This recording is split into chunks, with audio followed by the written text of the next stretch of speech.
Ngay thằng nào? Cái này bút. Ừ? Cái này. Thôi ngay nhạt. Cái này bút. Hả? Mới nghe mục mà nè mà. Nghe mục mà nè, cắt sọ xa rồi. Sọ lôi á. Rồi. Vâng. Wow. Hala nè, hala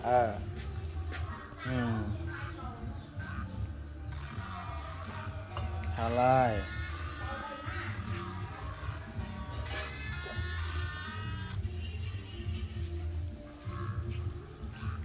Chật hala. Cái cắt sọ lôi chứ cắt rồi nè kìa. Ừ? Ăn không? Nghe. Cắt sọ lôi chứ cắt rồi nè kìa.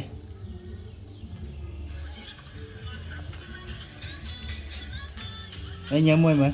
Ừ? Anh nhớ mùi mà.